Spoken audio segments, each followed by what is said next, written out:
complètement la Gemara. Ah ouais, on a pas tout ça, ouais. Le deuxième paragraphe, je reprends le deuxième paragraphe, comme ça on est sûr de pas. Ah, ok, vas-y, très bien. ויש לך לשאול למה חרב בית מקדש ראשון בעוד אלו 3 עוונות ואילו מקדש שני בשביל שנאת חינם ואין לומר שהיה זה במקרה ועוד כי אלו 3 עבירות דהיינו עבודת גילולים, גילוי עריות ושפיכות דמים יש להם עניין אחד כי בשלושתן יהרג ואל יעבור ולמה נשתתפו שלושתן בחורבן. Il dit, il y a un point commun entre ces 3 avérotes. Yehareg. Allez, alors. C'est mieux vaut se faire tuer plutôt que de les transgresser. Ok. Yehareg Baliavor, ok. C'est comme dans le guide, les Haredim qui ne veulent pas aller à l'armée, ils disent Yehareg Bali. J'avais entendu que les Haredim ils disent préfèrent Yehareg Baliavor plutôt que d'aller à l'armée. C'est aujourd'hui, non, la décision, je crois. La décision de Bagat sur le Gius Sacharedim, c'est aujourd'hui, je crois. Pirouche Asher ou les filles Pshuto, qui Migdash Rishon Aya Ashriva Beinahem, Ashrin, ah oui, je me souviens de ça. והפירוש אשר הוא לפי פשוטו, כי המקדש ראשון היה השכינה ביניהם, וזהו מהלת בית המקדש הראשון, שהיה מיוחד במעלה, שהייתה השכינה שורה בה. ולפיכך חורבן שלו כאשר לא היה ראוי שתשחה שכינה ביניהם, והיינו כשטמאו את בית המקדש, ואין השם יתברך שורה בתוך טומאתן, אם לא כאשר היה החטא בשוגג, ואז כתיב, וכן יעשה לאוהל מועד, השוכן איתם בתוך טומאתם. Alors juste je reprends pour être sûr de bien avoir compris. Parce que dans le Beit HaMikdash Harishon, Akadosh Baruch Hu résidait entre eux. Et donc la Shrina résidait dedans. Shura, elle était servie, elle était. Ah, ça veut dire être résidé. Tu vois, c'est pas Milachon Shirut, c'est Milachon. Je sais pas quand tu. Est-ce que tu connais d'avoir Charoui Bamaïn, quelque chose qui est, tu vois, qui trempe dans l'eau? Charoui, ça veut dire quelque chose qui trempe, qui est. Mais tu vois, ici, Shura Benem, ça veut dire que la Shrina, elle résidait, elle était imprégnée. Voilà, c'est ça la tradition française. ולפיכך חורבן שלו כאשר לא היה ראוי שתשחה שכינה ביניהם, היינו כשטמאו את בית המקדש ואין השם יתברך שורה בתוך טומאתן, אם לא כאשר היה החטא בשוגג, ואז, qu'est-ce que ça veut dire אם לא כאשר היה החטא בשוגג? C'est-à-dire que la kapara, ce qui veut dire, c'est que les corbanotes, tu vois, les corbanotes, ils sont mechaper que Beshogeg. C'est-à-dire, quand tu verras, il y a très peu d'apérotes qu'on fait Bémézid, qu'on peut amener un corban dessus. C'est-à-dire, à part le bouc expiatoire de Yom Kippour, voilà, et encore d'autres, tu vois des apérotes très rares. Mais en réalité, ça veut dire, normalement, le corban est toujours sur un chet Beshogeg. Donc, c'est ce qui veut dire, si les Bnei Israël font des chataïm Bémézid, la Shekhinah ne peut pas rester. Donc, il veut dire, voilà, c'est ça ce qui s'est passé là. Donc, quand il y avait Tamikdash, ça veut dire si on fait des fautes intentionnelles, donc la Shekhinah, elle ne pouvait pas rester.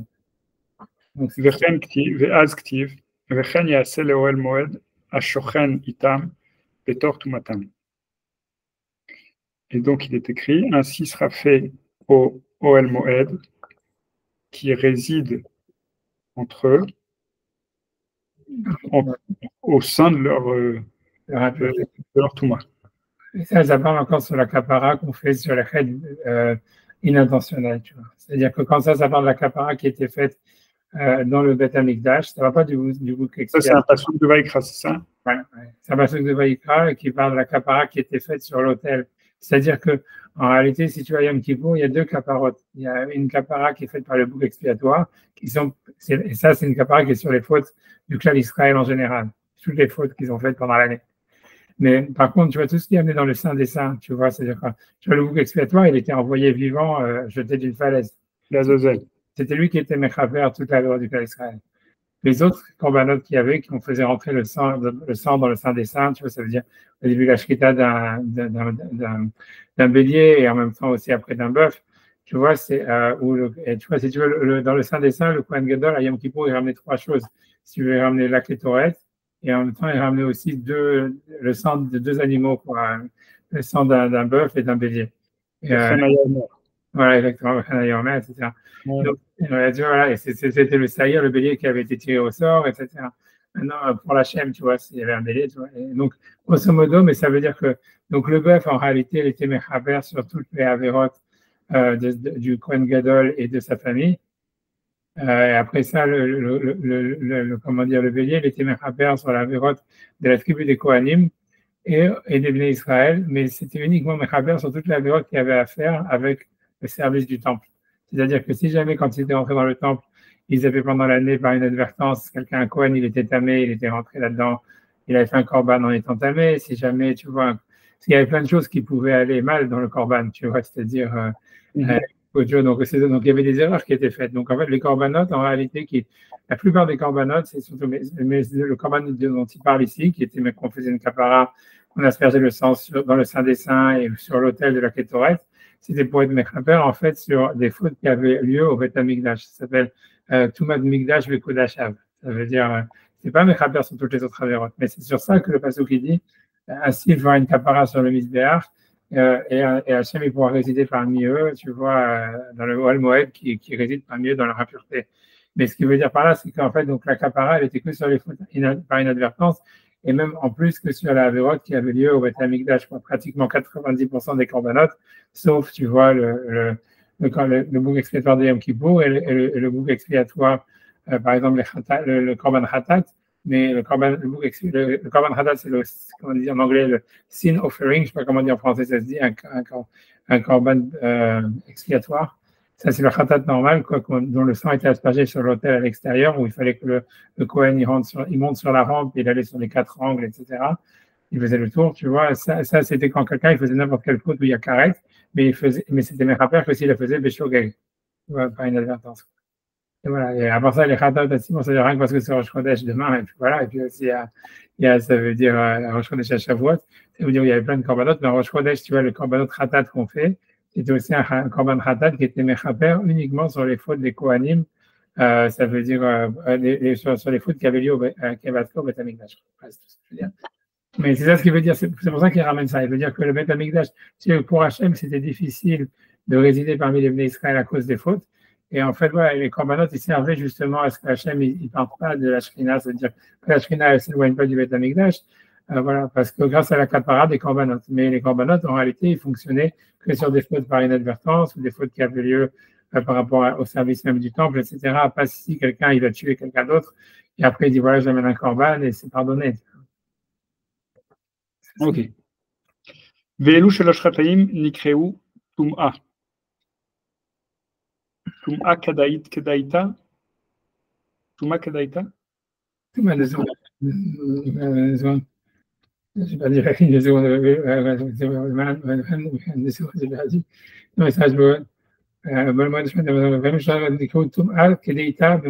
C'est-à-dire comme c'est écrit, Kedeita, c'est en araméen.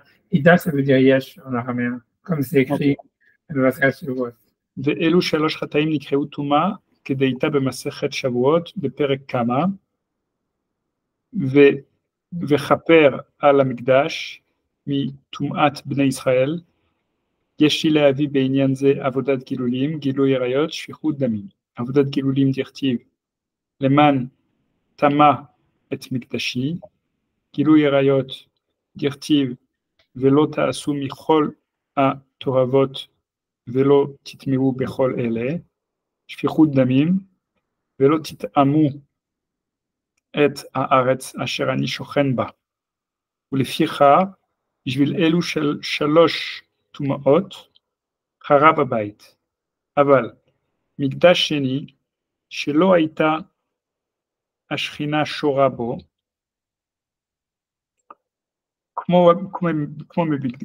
כמו במקדש ראשון, ולכך לא נחרב בשביל אלו 3 עבירות. אבל מעלת מקדש שני היה מחמת ישראל עצמם. Qu'est-ce que ça veut dire מחמת ישראל עצמם? Ça veut dire que c'était par rapport à Israël même. Ce qui veut dire, c'est que dans le deuxième temple, il n'y avait pas les miracles qu'il y avait dans le premier. C'est-à-dire qu'on a vu dans le premier, la Mishnah dit, il y avait 10 miracles journaliers qui avaient lieu dans le premier Beth Amikdash. On pouvait remplir la Hazara, tout le monde pouvait rentrer, il se prosternait, il y avait la place pour se prosterner, plein de choses. Il n'y avait jamais des mouches dans la viande, sur les corbanotes, qu'il y avait le feu qui descendait du ciel. Tu vois, c'est une Mishnah dans Pirkei Avot, elle cite tous les 10 miracles journaliers qu'il y avait dans le Beth Amikdash. Et ça, en fait, c'était que dans le premier Beth Amikdash. Et ces miracles, en fait, ils symbolisaient la présence d'Hachem dans le monde, dans le clan d'Israël, en tout cas dans le Beth Amikdash. C'est-à-dire que Hachem, il s'est dévoilé par des miracles d'une manière surnaturelle, même si c'était symbolique. Tu vois, c'est-à-dire tous les jours, ils ont montré que la Shekhinah était présente. Tu vois, et dans le deuxième temple, il n'y avait plus ça. C'est-à-dire, en fait, le deuxième temple, c'était un temple, je peux dire laïque, mais presque, tu vois, c'est-à-dire que les venus d'Israël, ils faisaient les corbanotes, etc., mais il n'y avait aucun miracle, il n'y avait rien, il n'y avait même pas les tables de la loi, il n'y avait aucun artefact, en fait, qui restait de Moshe Rabbeinu ou de Shlomo. C'était un truc, tu vois, qui était, voilà, c'était... Quand on dit le deuxième temple, c'est déjà le temple de Ezra ou c'est le temple de... C'est le temple d'Ezra, c'est le temple d'Ezra, ouais. Ça veut dire a priori, c'est comme ça, c'est ce que nous, on appelle, les historiens, ils appellent le temple d'Ezra le troisième temple, parce que, enfin, non, c'est non, pas vrai, non, tout le monde appelle le deuxième temple. Ce qu'ils appellent le troisième temple, c'est le temple d'Hérode. Ouais, mais enfin bref, tu vois, mais c'était le même en réalité, ça veut dire simplement qu'il avait été embelli. Il n'y a jamais eu de, comme la Gemara dit, on sait, même les historiens sont d'accord, qu'il n'y a jamais eu d'arrêt dans les corbanotes lorsque Hérode il a refait le Beth Amikdash, ça veut dire les corbanotes journaliers, il n'y a jamais eu d'Efsek, donc c'est pas vraiment, bref. Mais il y avait des corbanotes dans le deuxième temps, je crois qu'il n'y avait pas du tout de corbanotes. Oui, il y avait, sauf qu'il n'y avait pas de miracle, mais il faisait tout, il faisait le korbanat tamid, il faisait tous les corbanotes, il faisait le bouc émissaire, tout ce que tu veux, le bouc, tu vois, machin, et voilà, le seul miracle qu'il y avait à Yom Kippour, c'était qu'il y avait le fil blanc qui devenait, le fil de rouge, là, de laine, qui restait, qui devenait blanc, quoi. Ça veut dire que ça restait, sauf ça s'arrêtait les 40 dernières années du Beth Amikdash. C'est-à-dire que le fil rouge, il restait rouge. C'est-à-dire qu'il y avait un signe, dans le Beth Amikdash, ça veut dire qu'il y avait une tradition, en fait, que quand on envoyait le Seira Mishtaleach, c'est-à-dire celui qui est devenu l'Azazel, au moment où il y avait le tirage au sort, on lui mettait un fil rouge entre les cornes. Et après ça, on coupait le fil rouge en deux. On mettait une partie du fil rouge sur la porte de la Hazara. Et la deuxième partie du fil rouge, elle restait sur la corne du bélier quand il était envoyé de la falaise. Et comme ça, le Kohen, il y avait un miracle. C'était le seul miracle qui restait en fait dans le deuxième temple, qui n'a pas jusqu'à la fin, jusqu'à les 40 dernières années, que quand on envoyait parce que le Kohen, quand il faisait le Seder Yom Kippour, il fallait qu'il attende que l'animal, le bélier, il était envoyé de la falaise. Et en fait, pour continuer, c'est-à-dire, il y avait un Seder dans les corbanotes, et en fait, il fallait qu'il sache quand est-ce que le corban, il avait été. Donc, normalement, en fait, l'idée, c'est qu'il y avait un miracle à chaque fois que si tu veux, le bélier était envoyé de la falaise. Le fil rouge qui était resté sur la porte de la Hazara, il devenait blanc. Et c'est un siman que les Hataïm, ils avaient été pardonnés. Tu vois, comme il y a marqué dans le passage, ils Hataïm Kashani, Kashel Galvinu, c'était Mitkayem. Et ça se faisait même pendant le deuxième temple, et ça s'est arrêté, en fait, qu'à partir des 40 dernières années, le Chut Hashani, il devenait plus blanc. C'est-à-dire qu'ils savaient qu'en fait, Hachem, il pardonnait plus les fautes, et que, voilà, quoi, que c'était. Voilà, c'est bon, ils savaient que le Beth Amikdash allait détruit, quoi, si tu veux. Passer sur le downfall, je ne sais pas exactement, dans le deuxième, honnêtement, je ne sais pas exactement, tu vois, c'est-à-dire la Gemara, elle en parle dans Yoma, etc. C'est-à-dire que le Beth Amikdash, déjà bien avant, tu vois, c'est-à-dire pas bien avant, mais dans les 30-40 dernières années, tout le monde avait comme une sorte de, si tu veux, d'intuition claire que le Beth Amikdash allait détruit. Il y avait plein de simanim à ça.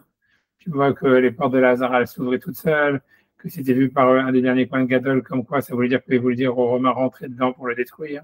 Et des choses comme ça. Ça veut dire ils avaient une prémonition, une intuition que ça allait mal se terminer. Mais si tu veux, je dis que c'est le seul corban qui est resté, quoi. C'était le seul corban qui était resté, c'était celui-là. C'était le seul miracle, c'est-à-dire. Le seul miracle qui est resté, c'était ça, et ça s'est arrêté un peu avant la destruction du deuxième Beth Amikdash.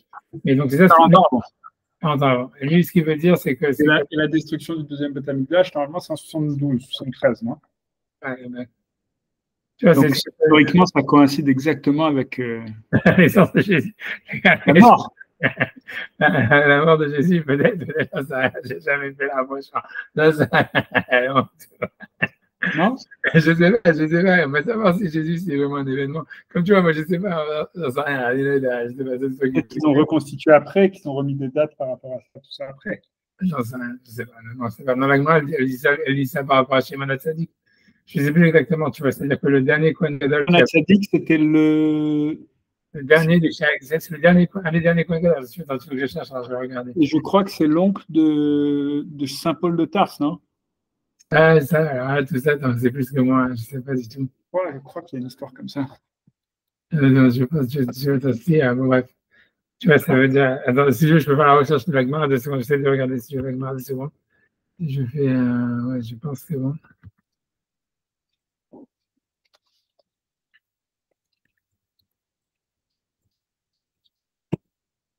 Parce que tu vois. Quand on tape Shimon Hatzadik Shaoul Atarsi, il nous donne des adresses. C'est vrai? Des adresses sur Google Maps. Ah, d'accord. Je me demande peut-être lié à mon avis, c'est de moi savoir ce qu'il a vu.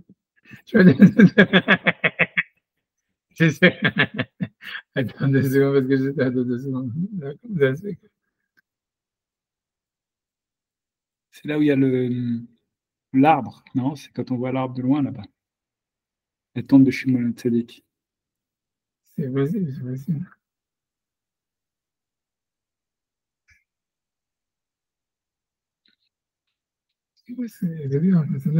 C'était à l'époque de Alexandre le Grand.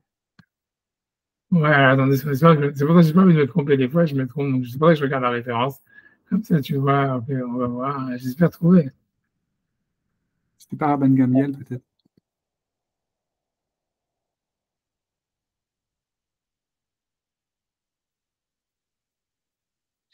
C'est bon, ça fait 2 secondes.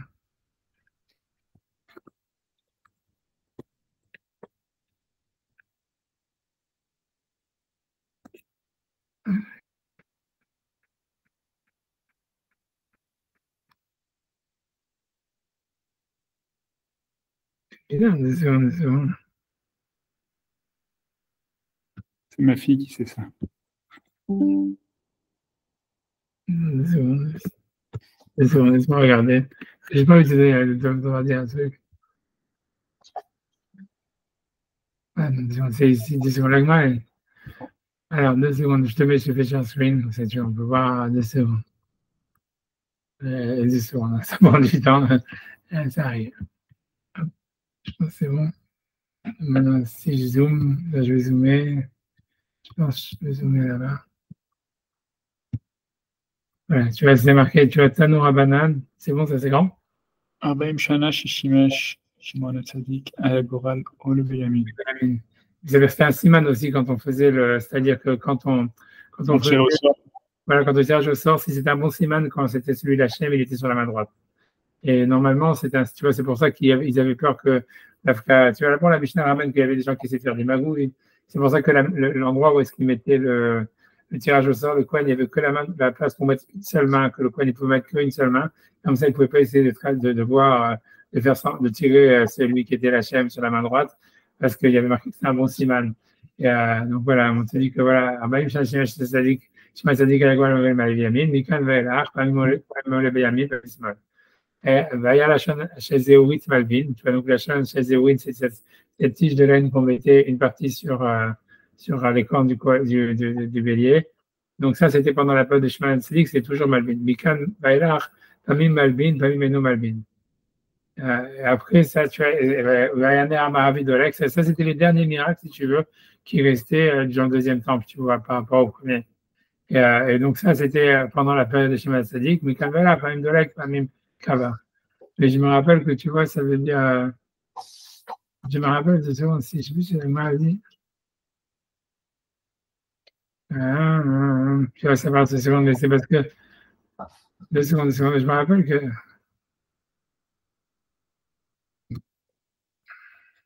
Non, j'arrive pas à faire 2 secondes. Je vais revenir sur. Je suis désolé de ça, mais je suis sûr qu'il y a une autre.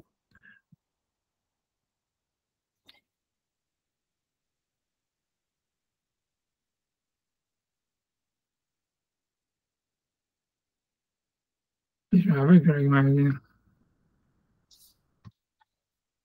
Ah, c'est ici, tu vois, dans Shoshana. Britannia, si tu vois ici, il y a marqué.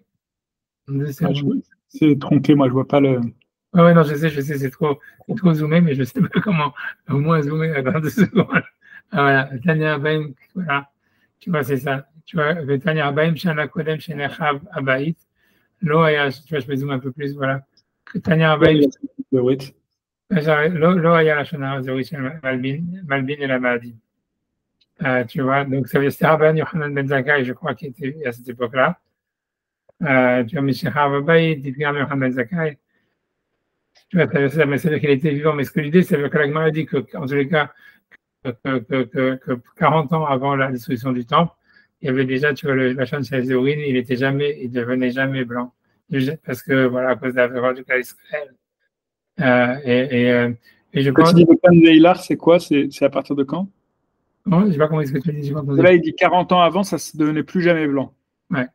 Et avant, il y a écrit Mikan Veilar, ça veut dire ouais, à partir de ce moment-là, c'était de temps en temps oui, de temps en temps non. Ça, c'était Shimon HaTzadik, c'est-à-dire, a priori, tu vois, je ne sais pas, Shimon HaTzadik, tu vois, je ne sais pas, tu vois. Shimon HaTzadik, il n'y a pas une histoire aussi avec les Hashmonaïm ou un truc comme ça? C'est ça, tu vois, je pense que Shimon HaTzadik, en réalité, c'est un des premiers Kohen Gadol du deuxième temple, je crois. Parce que tu vois, si on te dit que Shimon HaTzadik a mis Anshek Knesset Agdola. Anshek Knesset Agdola, ils étaient en fait pendant l'exil, tu vois, de Babylone, tu vois.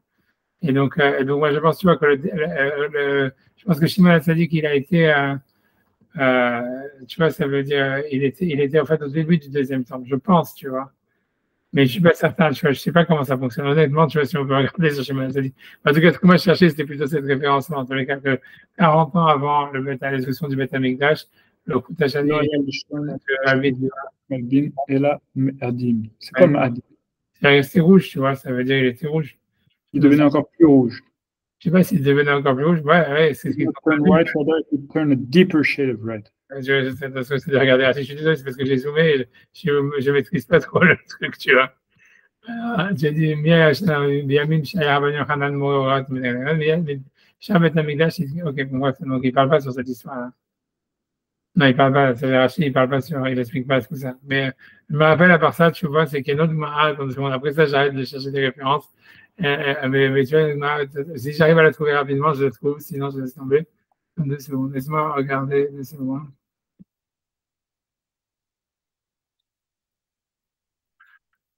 Dans 2 secondes. Je pense, tu vois. 2 secondes, j'essaie de retrouver.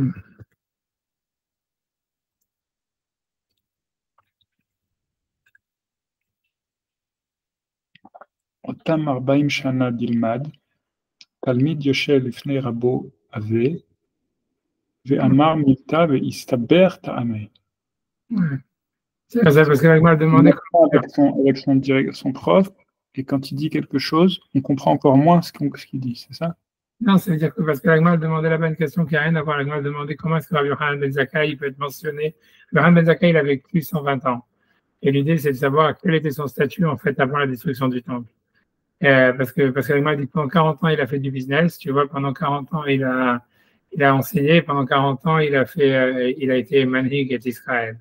Tu vois, ça veut dire pendant 40 ans, tu vois, je vois un truc comme ça, tu vois, he was 70 years. Il le business, achieve financial étudié, pendant 40 ans, il a fait du business, 40 ans, il a étudié, 40 ans, il a enseigné. Donc, ça voudrait dire, en fait, qu'il a commencé à faire des décrets qu'à partir de l'âge de 80 ans. Alors, donc, c'est pour ça que l'Agma se demande, tu vois, c'est comment c'est possible, tu vois parce que là-bas, l'Agma a parlé d'un truc où il y a le fil rouge qui avait blanchi, et donc, c'est pour ça que l'Agma a posé cette question, quoi. Mais si tu veux, tu vois, l'Agma, voilà, bref, c'est à cause d'autre chose que l'Agma a rendu sur Ben Zakkai, j'ai pas envie de rentrer dedans. Tu vois, je sais pas si c'est nos gars. Mais si tu vois, là, j'ai trouvé la Gemara que je cherchais vraiment, c'est celle-là. Tu vois, c'est 2 secondes, tu vois, c'est ici, tu vois. Ça, c'est dans le N Yaakov, mais c'est une Gemara, je sais pas où. C'est dans les Rouvines, mais c'est un truc comme ça. Non, c'est. En tout cas, il est marqué Tanoa Banan, tu vas nous mettre nous enseigner. Abaim Shana Kodam Harbana Baït, 40 ans avant la destruction du temple. Loaya Goral Ole Beyamin. Donc, c'est la même chose, tu vois, le Goral, il tombait jamais sur la main droite. De là, il y a la chaîne chez Zéroït Malvin. Et là, donc, la chaîne, c'est la laine blanche, la laine ne devenait jamais blanche. De là, il y a la Maravid Dolek. Mais c'est ça ce que je t'ai rajouté. Vayou Daltot Aechal Niftachot Melen. Et les portes les portes du Echal, ça veut dire du temple, elles s'ouvraient d'elles-mêmes. Ça veut dire parce que ça voulait dire en fait style venez rentrer les goïms pour le détruire, tu vois.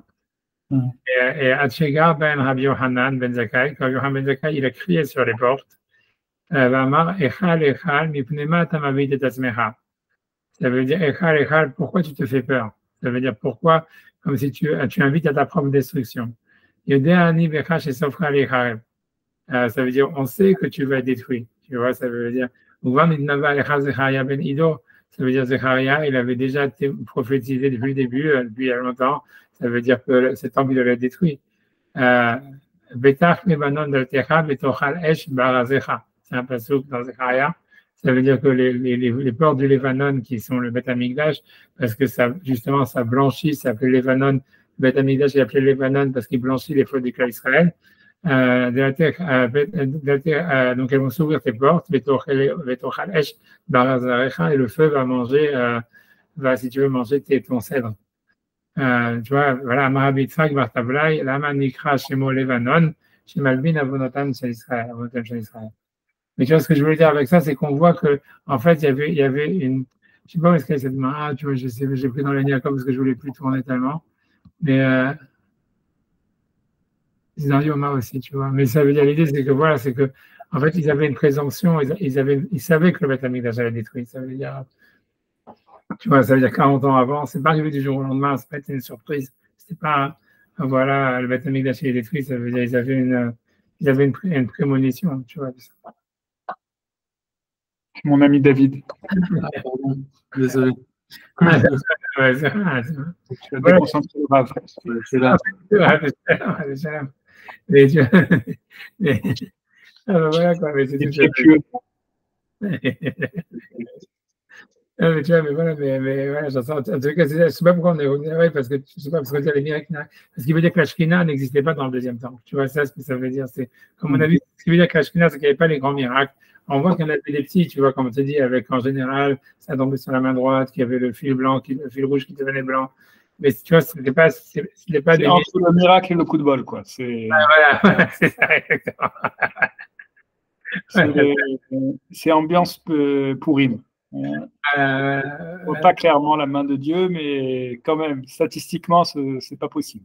Voilà, un truc comme ça. Mais donc, c'est ce qu'il veut dire. Donc, il veut dire, et voilà. Mais pour là, il dit ça parce qu'il veut dire que le deuxième temple. Donc, c'était quoi le rôle du deuxième temple? Pour lui, c'est la question. C'est si jamais il n'y avait pas les miracles et il n'y avait pas la Shekhinah, alors quel était le rôle du deuxième temple? Pourquoi est-ce qu'on faisait tout ça? Israël a reconstruit le deuxième temple. Pourquoi est-ce que les Kohanim ils faisaient les corbanotes? Pourquoi il y avait tout ça alors qu'il n'y avait pas de feu qui descendait du ciel pour manger les corbanotes ni rien?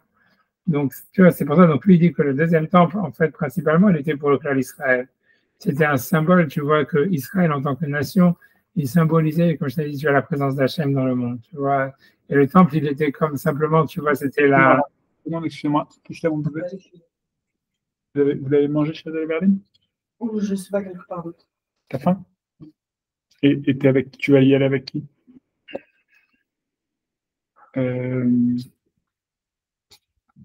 Les deux juste?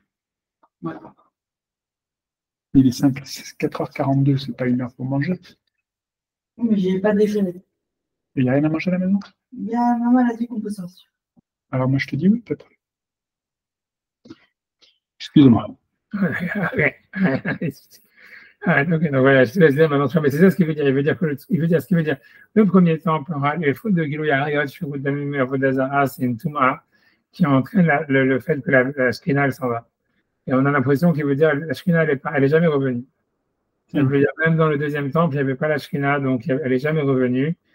Est-ce que ça veut dire que dans le deuxième temple, il y avait encore ça avec là, ou même si ce n'est pas la peine, ça veut dire, même si tu ne les fais pas, la Shekhinah, pour qu'elle revienne, il faudrait un truc, tu vois, un truc spécial, tu vois, un truc, tu vois, ça veut dire même qu'ils ne faisaient plus le Gilou Yarayot Shvirut Damim à Avodat Zarah dans le deuxième temple, ils n'avaient pas le niveau pour faire revenir la Shekhinah, quoi.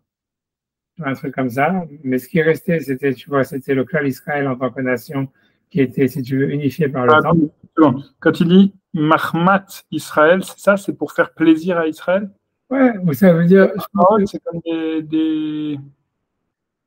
Je pense pas que c'est pour faire plaisir à Israël. C'est pour, si tu veux, je sais pas, imagine, tu vois, c'est-à-dire, parce que le rôle d'Israël en tant que nation, donc Israël, c'est-à-dire dans la terre d'Israël, c'est quoi? C'est en fait, tu vois, c'est d'être un mamlakat Kohanim, le Goy Kadosh. C'est d'être, tu vois, un peuple de prêtres et un peuple saint. Donc, ça veut dire que, tu vois, tu vois, qui est ça veut dire qu'il y a, en même temps, tu vois, ça veut dire un intermédiaire entre les nations et Akadosh Baruch Hu. Tu vois, ça veut dire, voilà, qui montre l'exemple et qui, en même temps, tu vois, voilà, qui, à part l'exemple moral, mais qui oriente aussi la relation à Hachem. Tu vois, voilà, c'est un intermédiaire entre Hachem et les nations. C'est ça le rôle d'Israël en tant que nation et un exemple, etc. Donc l'idée, c'est que même si il n'y a pas la Shrina, il n'y a pas le dévoilement de la Shrina, il n'y a pas de miracle, il n'y a rien, etc. Mais en fait, tu vois, ça veut dire, il y a le problème, ça veut dire que ça a quand même un sens. Si tu veux, le rôle d'Israël en tant à l'époque du deuxième temple, ça veut dire le rôle d'Israël en tant qu'exemple moral, il existait. Tu vois, et ça venait de la vertu d'Israël. Ça veut dire, d'une certaine manière, ils étaient un exemple moral pour les nations et ils remplissaient ce rôle. Tu vois, c'est-à-dire que quand ils sont revenus en Israël, tu vois bien, quand on parle de Shimon HaTzadik, comme dit que c'est à l'époque d'Alexandre le Grand et tout ça, ça veut dire les Hashmonaïm et tout ce que tu veux. Malgré la corruption, malgré tout ce que les historiens ils disent dessus, etc., il y avait quand même, tu vois, un certain degré, tu vois, il y avait un certain degré de pureté morale. C'est vrai. Et voilà, et voilà, et ce degré-là, en fait, si tu veux, il a été, comment dire, et tu vois, il était là, et il avait besoin du temple, ça veut dire, donc ce rôle, il marchait. Tu vois, comme je t'ai dit, c'est quand tu regardes dans l'histoire, il y avait énormément, avant, ça veut dire la dernière période, il y avait beaucoup de conversions des Romains au judaïsme. Tu vois, comme Onkelos, que c'est un exemple, mais en fait, il y a plein d'autres, puisqu'on te dit, voilà, il y a plein de, tu vois, Rabbi Meir, c'est dans tous les Tanaïm, en fait, beaucoup de Tanaïm, en tous les cas, ils descendent des conversions de Romains au judaïsme. Mais a priori, tu vois, ça veut dire qu'il y avait beaucoup de conversions. Ça veut dire qu'en fait, ce que ça veut dire, c'est que le peuple d'Israël, en réalité, il remplissait son rôle de guide spirituel, si tu veux. C'était un siman, c'était un signe. Si tu vois que tous les mecs, tu vois, qui viennent visiter Jérusalem ou qui viennent même pour attaquer ou peu importe, puisque ça faisait partie de l'Empire romain plus ou moins, il n'y avait pas de relation belliqueuse entre les deux. En fait, tu vois, si tu vois que tout le monde se convertit au judaïsme et des trucs comme ça, tu vois, ça veut dire en fait que ça remplissait ce rôle. Et en fait, donc, l'idée, c'est d'une certaine, peut-être pas parfaitement, mais d'un certain degré.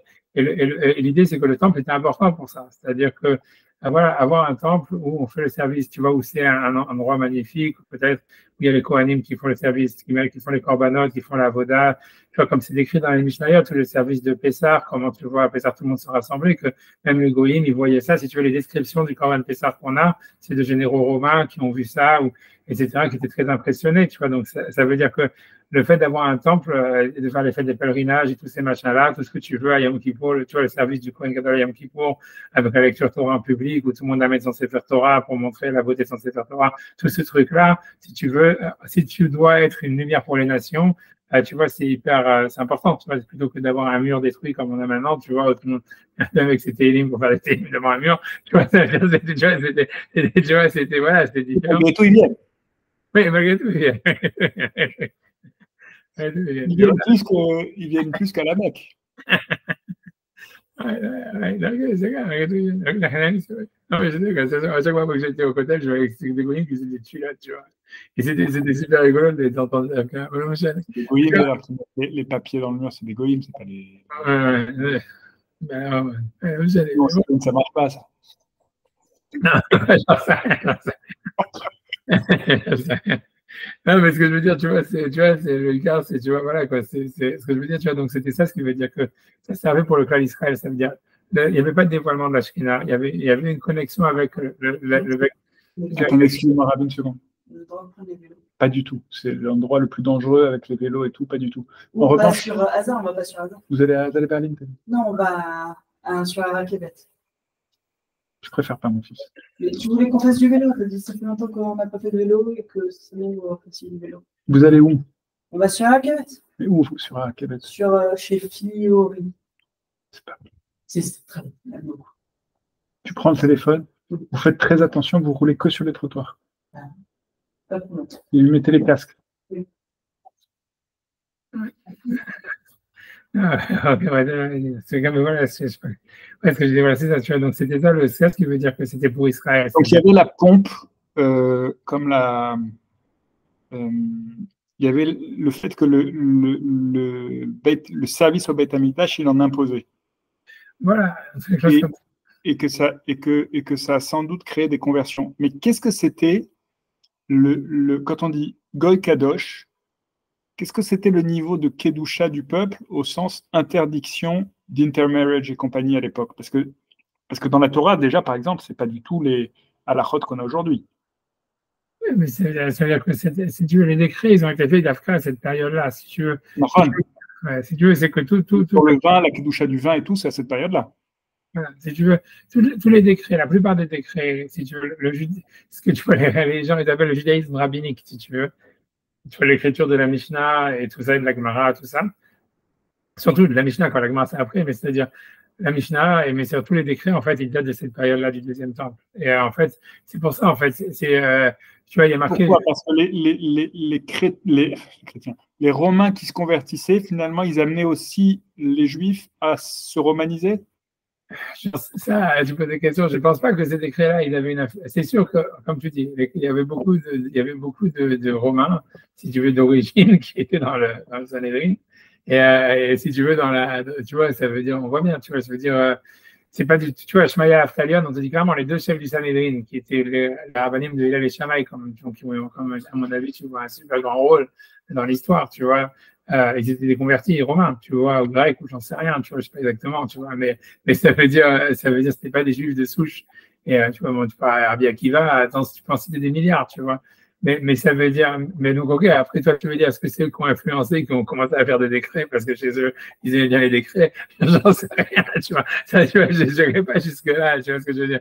Je pense que, Stam, je sais pas, honnêtement, je sais pas, mais c'est-à-dire, tu vois, Habib Chuto, c'est qu'on dit, tu vois, que whatever, tu vois, c'est-à-dire que ils ont vu, si tu veux, la politique des décrets, elle avait commencé déjà avant, si tu veux, elle a commencé par Ezra, quoi. Ezra et Nehemiah, si tu veux, comme eux, ils sont arrivés en Israël, tu veux, c'est Ezra qui a commencé à faire des takanot et des takanot, tu vois, c'est-à-dire, tu vois, tout le concept, par exemple, de Mouksé, le Shabbat, tu vois, c'est Ezra qui l'a fait, parce qu'il a vu que les gens, tu vois, il n'arrivait pas à faire que les Juifs deviennent Shabbat. Donc, en fait, la seule manière et lui, il avait le pouvoir tu vois, par procuration de l'Empire perse.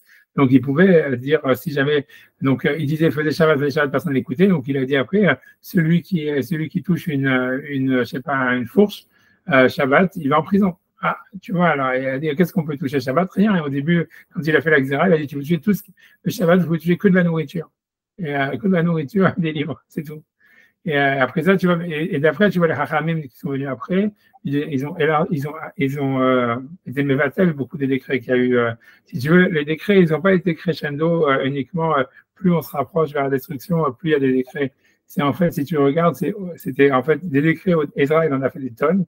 Et en fait, les Hachamim du deuxième temple, ils ont plutôt lâché du lest, tu vois. C'est quoi les sources qu'on a là-dessus? Je sais pas, tu vois, Les décrets de Ezra. comme ça, sur l'exode de Mouxé, tu veux une source sur ça, tu vois, il faut. Et c'est sûr que dans Kalakelim, je pense que tu peux, c'est dans c'est un période dans Shabbat. Alors, tu veux que j'essaie?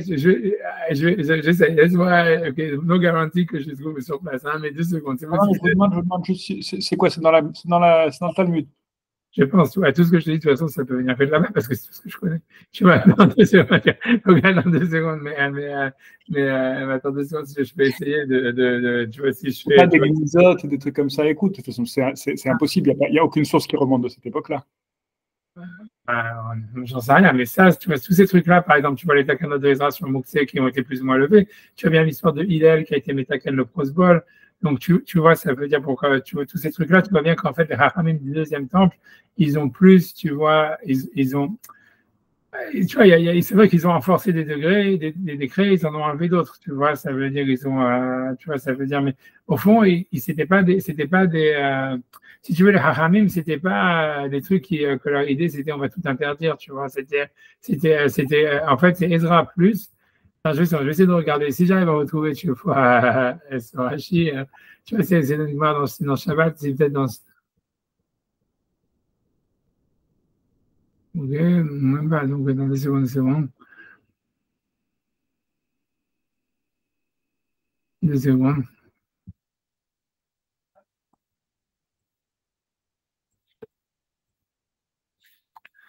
Et si je fais ça.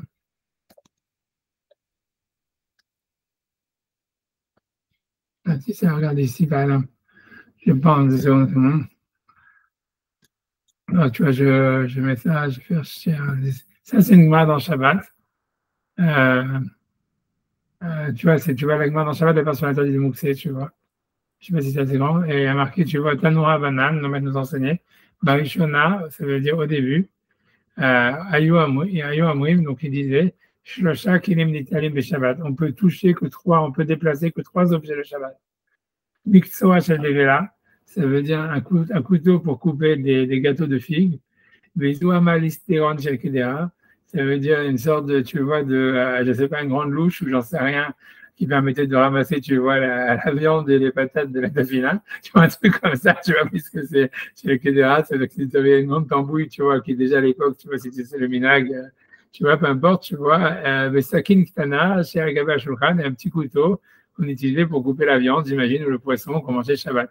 Mais c'était tout ce qui était permis de bouger Shabbat. Tout le reste, même les livres et tout ça, c'était Mouxé. Après, on dit Vechazgou Vetirou, ils ont permis, Hachiamou, jusqu'à ce qu'ils ont dit, Kol Akelim Nitalim des Shabbat, jusqu'à ce qu'ils ont dit qu'on peut déplacer n'importe quel objet le Shabbat, Chutz Mina Masara Gadol, sauf, ça veut dire Masara Gadol, c'est une grande scie, Veyatet Harisha, et les choses qui servent comment dire, à faire labourer le champ. Et je pense, tu vois, la Gemara dit, Maïtirou Vechazgou Vetirou. Bref, tu vois, elle explique dans l'histoire, mais je pense que 2 secondes, si Rashi parle, parce qu'eux, ils ont 2 secondes, je vais essayer de voir si Rashi, mais je pense que c'est. Voilà, tu vois.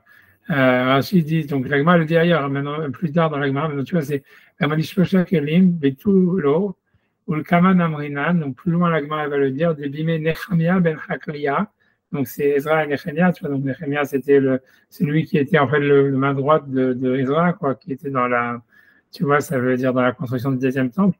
Donc c'est lui qui a fait tous ces décrets. Bebe Cheni, Gazou Altidul Kol Akelim.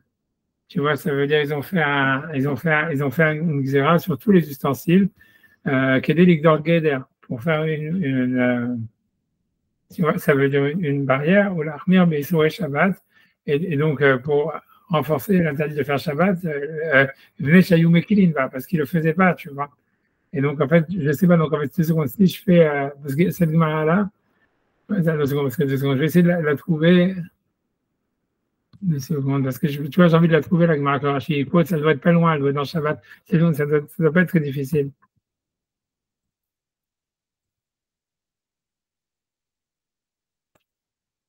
2 secondes. Voilà, c'est 123. Voilà, c'est ici, tu vois. En fait, c'est la Gemara, elle était plus tôt, tu vois. 2 secondes, voilà, c'est ça la Gemara Rashi ici. C'est Amarabi Hanina, Bime Nechemia ben Haklaya, Hachalaya, un Ishnet Mishnazo, où en fait on interdit là-bas plein de choses. Dictive Bayamima Ema, donc c'est un passage que tu vois dans Nechemia, où il dit ces jours-là, quand je suis arrivé en Israël, Haïti Yehuda, Dorchim Gitot Shabbat. Je voyais que personne ne faisait Shabbat, quoi, malgré que Ezra était déjà là et qu'il avait essayé d'en force, personne n'écoutait. Donc il faisait il pressait le raisin Shabbat, ou Mevim Harimot, et puis voilà, c'était business as usual. Ils amenaient les meules de foin et tout ça. Tu vois, donc, c'est ça. Et donc, Amarabi et Lazare, et donc, c'est ça qu'on interdisait tout. Tu vois, c'est ce que Rachid aussi, tu vois, qu'il avait tout interdit. Tu vois, c'est ce qu'il dit qu'Amarabi et Lazare, Kanin ou Maklot, Gelustera ou Maduka, Kolem, Kolamata, Kelim, Nishnu. C'est-à-dire que tous ces ustensiles-là, tu vois, qui sont des roseaux, tu vois, bref, tu vois, des roseaux, des bâtons, tout ça, c'était interdit, c'était moxé, avant qu'on permette, tu vois. Mais bref, tu vois ce que je veux dire, voilà, j'ai pas tué un truc, mais ça veut dire l'idée, c'est ça, c'est comme Rachid t'a dit, tu vois, on a vu dans Rachid tout à l'heure, l'idée, c'est que tu vois que Ezra et Nehemia, ils sont arrivés en Israël, personne ne faisait Shabbat, ils étaient tous mal avec des non-juifs, tu vois, ça veut dire, ils avaient complètement oublié le judaïsme, et en fait, Ezra et Nehemia, ils ont fait des décrets pour renforcer, si tu veux, pour remettre, si tu veux, le judaïsme en pratique. Et ensuite, tu vois, donc au début, les décrets étaient très lourds. Mais en fait, si tu veux, les décrets ils étaient constamment réaménagés par le Sanhédrin, tu vois.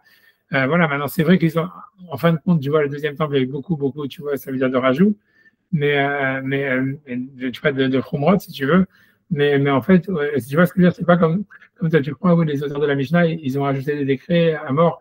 En fait, les décrets, ils avaient sûrement été faits avant. Certes, tu vois, ils ont plutôt lâché du lest. Comme tu vois, comme si tu prends l'exemple du Kruzboul, où il a permis le Kruzboul pour qu'on puisse faire des prêts pour que si tu veux, pour que la Shemitah, elle annule pas les dettes. Tu vois, donc ça veut dire les Tanaïm, tu vois, les sages de la deuxième, si tu veux, du deuxième temple, ils ont, tu vois, ils étaient pas, voilà, ils étaient pas en train de dire tout. Ils étaient, tu vois, voilà, ils ont plus lâché du lest par rapport à ce que Ezra et Nehemiah, etc., les premiers, tu vois, c'est-à-dire les premiers colons, je sais pas comment tu peux expliquer, bah, ouais, les premiers rabbinim, quoi, les premiers, mais tu vois qu'ils avaient fait des décrets plus lourds parce qu'en fait, justement, ils voyaient que le judaïsme ne prenait pas, enfin, il avait été oublié, quoi.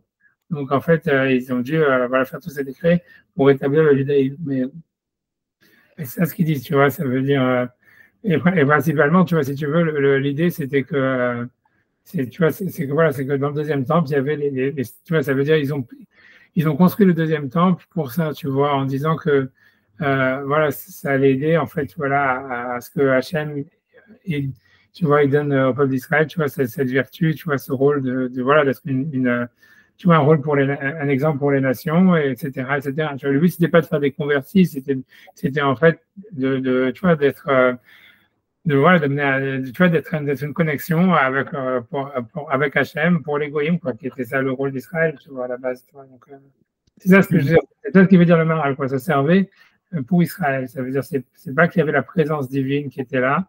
Ça servait, tu vois, en fait, pour Israël, pour que Israël puisse remplir son rôle de nation exemplaire. Et en même temps, tu vois, ça veut dire, tu vois, c'est pas simplement par rapport aux goyim, c'est pour les juifs aussi, tu vois, tu vois, tu vois, c'est que quand les Juifs, ils allaient au temple ou ils allaient dans les fêtes de pèlerinage, si tu veux, ils étaient, comment dire, ils étaient, voilà, ils étaient là confortés dans leur émouna, tu vois, dans leur motivation, tu vois, à faire servir Hachem, etc., quoi. Donc, c'était ça le rôle, tu vois, de voir le Kohen Gadol, de voir tout ça, etc. Et, bref, tu vois, je pense que c'est ça ce qu'il veut dire. Tu vois, je sais pas quoi dire d'autre, tu vois, c'est compliqué, tu vois, ce que je veux dire, moi j'ai l'impression que là où ça s'est beaucoup durci au niveau des décrets, c'est après la destruction du temple, tu vois. Parce que tu vois, c'est-à-dire que le véritable judaïsme rabbinique tel qu'on le connaît avec tous les xérotes et tous les machins, qui sont hyper une force, c'était en fait, c'est après la destruction du temple, parce que justement, et, si tu veux, on voit que par exemple, tu vois, pendant le premier temple, ils n'avaient même pas, si tu veux, ils s'étaient pas souciés d'avoir une halakha unifiée. Tu vois, puisque dans la ville de Rabbi Eliezer, ils faisaient la Brit Mila le Shabbat, dans cette ville-là, ils ne faisaient pas, dans le truc, tu vois, ça veut dire, ils s'en foutent, ça veut dire, tout le monde faisait comme il voulait, quoi, grosso modo. Et c'était dépendait du rab de la ville que lui décidait, on fait ça, on fait pas ça. Tu vois, il y avait tu vois, on voit bien, il y avait plein de minagim très différents. C'est pas ça l'essentiel du peuple. Voilà, puisque c'était en fait le Beth Amikdash. De toute manière, c'est comme ça aujourd'hui aussi. Donc, ouais, ça veut dire quoi? En Eretz Israël, il y en a qui se comportent chilonim, il y en a qui se comportent pas chilonim, il y en a qui vont dire voilà. c'est à peu près la même chose. Ouais, mais je pense que la réponse.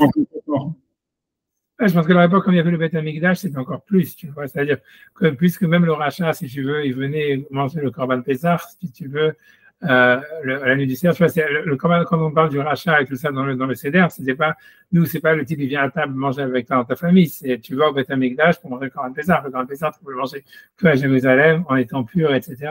Donc, ça veut dire que, si tu veux, ce que je veux dire, c'est que les fêtes de pèlerinage et le Beth Amikdash, ils réunifiaient le peuple et ils donnaient une identité au peuple et une relation à Hachem qui était, tu vois, donc la halakha, elle passait vraiment en second plan, tu vois, ça veut dire que le type, tu vois, il fasse Shabbat, il fasse pas Shabbat, qu'il mette les spins, qu'il mette pas les spins et tout ça, c'était en fait pas très grave, tu vois, c'était le principal, c'est est-ce qu'il vient à Pessah manger le Korban Pessah avec tout le monde? Est-ce que tu vois... Peut-être que l'essentiel à l'époque, c'était aussi de les charrettes Batsava. Ben, ça va, je sais pas, l'armée, j'en sais, je sais pas exactement ça, tu vois. De la manière qu'aujourd'hui, c'est ce qui unifie le peuple. Je sais pas, tu vois, parce que tu vois, au niveau de l'armée, c'est pas du tout clair. Je suis désolé, à 5 heures, j'avais un truc qui commençait. C'est moi qui ai été en retard, c'est moi qui ai... Il n'y a pas de souci. On reprend Bezrat Hashem. La semaine prochaine, c'est Shavuot. Non, c'est un moment, ça sera plus Shavuot, ça sera le lendemain de Shavuot, je pense. Nous, Shavuot, je pense que c'est. Vous avez 2 jours, non? Ouais, mais c'est quand Shavuot? Non, mais Mercredi, jeudi. Encore, c'est jeudi pour nous. Ok, d'accord. Okay. Ouais. Donc, on va tellement faire. Sauf si tu veux faire avant, quoi. Si tu veux faire lundi ou si tu veux faire dimanche. Lundi, je pourrais pas. Non, on fait dans 2 semaines, Bezrat Hashem. Ok, Hashem, ok. Mercredi, dans 2 semaines. Hein. Ok, Hashem, ok. Je remets le truc, là, le machin, tu vois. Hashem, c'est bon. Je suis désolé, j'ai regretté le cas. Merci beaucoup. Je sais que c'est toujours après, c'est toujours tight. Donc, j'aurais pas dû prendre le café, mais j'avais pas, mon Sarah, il a été mis de gavert. Mais tu vois, mais je pense que les Hachamim, tu vois, pendant la période du deuxième temple, ils ont plus lâché du lest. Et que c'est après, ça s'est renforcé après la destruction du temple, tu vois. Où ils ont voulu réunifier la halakha parce qu'il n'y avait plus rien qui définissait le judaïsme à part la halakha, quoi, une fois que le temple s'est détruit. Toda rabba, Rav.